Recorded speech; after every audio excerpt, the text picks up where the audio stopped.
My name is Isla. I am the CEO and founder of The Millennial Nutritionist.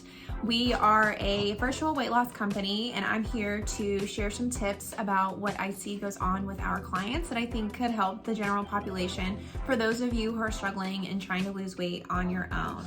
Today, we're going to talk about protein. Protein is something that you probably heard a lot about when it comes to weight loss, and it's the power macro, honestly, when you're trying to lose weight that you really need to prioritize. There's a lot of videos that I saw that look at just like the general reasons why you would need protein. And we actually have a lot of content on this in our podcast and in our one-to-one coaching program. I do a deep dive. So I'm gonna try hard not to repeat any content and actually just talk about 3 common pitfalls when I have clients about why they can't meet their protein needs. So just a general overview of why we need protein to lose weight.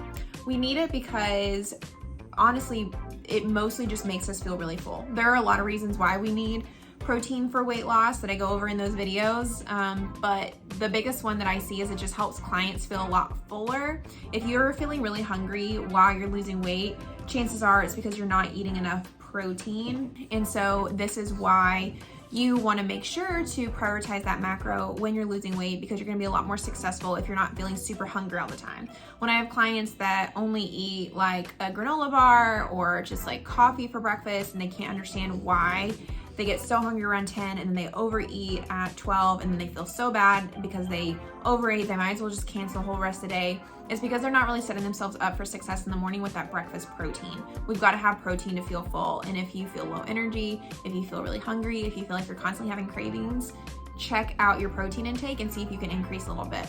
The general tip is just to make sure you eat it every time you go to eat, but that's way easier said than done, right? Because things happen. We work with people who are very realistic, high functioning clients in their work life or in their family life, just super busy, and that's why they haven't been successful with weight loss, is because they can't figure out how to use all this weight loss information into what it looks like in their daily life. So these are 3 common pitfalls that I see when it comes to not meeting your protein needs for weight loss.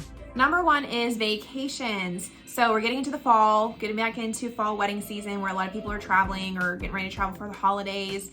And it can be hard to stay on top of your protein intake at all 3 meals when you are gone, especially if it's like a traveling day. We don't need to be perfect every single day, but there are some things that we can do to help ourselves try to eat more protein when we're on a vacation. So you can try to pack more protein. A lot of people forget that you can pack whole meals through the airport. You just can't do liquids. So, don't pack a soup, but you could do a sandwich, you could do protein bars. A lot of my clients like doing protein bars in their bag for where they're going so they can ensure they have it there.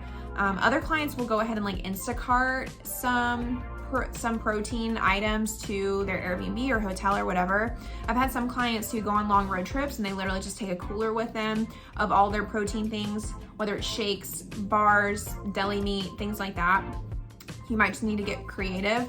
The other big thing that I see with vacations is just like we don't make a plan. And so when we don't make a plan and we're eating all this fun food, be it pasta or maybe it's mostly snacks, maybe you're skipping meals because you're so busy. Because we don't have a plan, we can easily like get caught up in the moment of traveling, which is great. But then we come back from the trip feeling kind of gross because we've overeaten so often because we've just been hungry the whole time. So just try to make a plan. Clients who end up starting really strong with breakfast end up doing very well throughout the rest of the trip. So see if you can pack something and really prioritize your breakfast to get in that protein. Whether it's you bring some high protein overnight oats, you can easily make some high protein overnight oats just even in your hotel fridge, which I've done before, or even just getting like my go-to a lot of the time is getting like an instant oatmeal packet or like in a little container.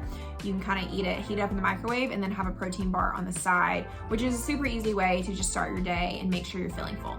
The second common pitfall that I see is for a lot of my mom clients is that somebody else eats your protein or eats the food that you intended to have, and then you're done.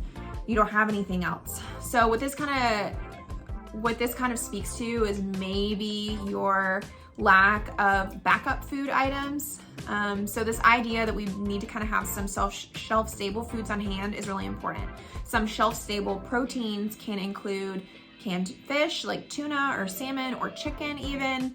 We can do nuts, we can do beans is my personal favorite, or even like frozen things. Like I also really like doing frozen edamame, and this will help you to have something like a go-to item at all times, whether you don't feel like cooking or you need a snack or you're tracking and you realize you just really need to amp up your protein intake and you don't have any way to do that. You can easily do that by just increasing some frozen protein items. Even doing like a frozen meal can be really good, like the Lean Cuisine, the Amy's frozen meals. They're honestly even a little too low in calories. A lot of people think they're so unhealthy, but I honestly find that they're not caloric enough. So having those on hand can be really helpful. Frozen pizzas aren't gonna be like a whole lot of protein. So doing something like a more frozen meal with like some frozen chicken or beans or something is gonna be a little bit better if you're in a pinch to get protein. I had a client recently though, and she told me that she just tries to buy foods that nobody else in her family likes. Like she personally really likes cottage cheese for her protein. And so when she buys cottage cheese, nobody else in her house really likes eating it, so she never has a problem. So maybe if you can find that food that nobody else really likes, then go for it. But you know, we live in a very modern time, and so you can always get things delivered. You can get groceries delivered. You can do it through Amazon. You can do it through Instacart. There's protein items like everywhere, even at gas stations. So just try to keep up with what you're eating for protein, maybe through tracking, and either stock up on frozen things or try to like make a midweek run somewhere to go stock back up on these things. The third common pitfall that I see for the reason why clients don't meet their protein goals is they don't like meat. So we do take vegetarian clients. We have a vegetarian coach, but I even have some clients who are just like, I just don't eat that much meat. I don't want to eat meat at every single meal. And I totally get it. I personally don't love eating meat either. And I still meet my 90 gram of protein goal. And the way that you're going to do this is through being super intentional. So this means through tracking, trying to make sure that you're aware of the protein foods that you're eating. Even if you're vegan, all foods have a little bit of protein. So you just need to make sure you're aware of which foods have a little bit more protein versus others, such as nuts, beans, whole grains surprisingly have a little bit of protein, like 6-ish grams of protein. That means like whole grain breads, seedy breads. Doing things like supplements may also be your friend if you don't really like doing meat. Typically our vegan clients do have to do like 1 serving of a supplement throughout the day, unless you can be super strategic on how you can get all those items in, which you can, but sometimes it's easy at the end of the day if you're like, I really need 25 more grams of protein, just get it in through like a shake or a drink. But if you like to do dairy, you can do a lot with dairy. You can do lots of like high protein ice creams like Halo Top, or our clients love Yasso bars at the end of the day. Yogurts are great. Skyr, which is like Icelandic yogurt. It's not as sweet, so you get less calories, but higher amount of protein. You could do straight up Greek yogurt. Those are really good. A lot of them even have like 15 to 20 grams of protein in them. You could do cheese. Cheese sticks are a really good source of protein, especially if you get the low fat kind. And then beans and nuts. People forget about those all the time. Like I said, edamame, they have dried edamame. You can do chickpeas, you can do lentils in a soup. You could do black beans. You can really find beans that can fit with like anything they're eating, because all cultures pretty much eat beans. And so any type of food you're making, you should be able to find a bean that kind of fits within that flavor profile that you can add in there. So for example, if you're doing some sort of like potato soup and it's very low protein and you don't have any protein like meat that you want to add in there, you can maybe even like blend up some white beans that are also kind of have that consistency. Or I like to blend up chickpeas and put them in my soup if it's like a tomato-ish type of soup. Or you can even just have some like protein bean salad on the side. So there's definitely a lot you can do. Don't give up just because you don't like eating meat. You can definitely still meet your protein goals by not eating meat. There's tons of people all over the world that don't eat meat, that much meat, and they're able to make protein goals. And it's by just being intentional with eating a lot of fruits and vegetables, whole grains, and those beans and seeds. I hope this really helps you to feel like you are having an easier time making sure you eat protein for weight loss. If you feel like you need more help with this, you can check out our membership program and our podcast.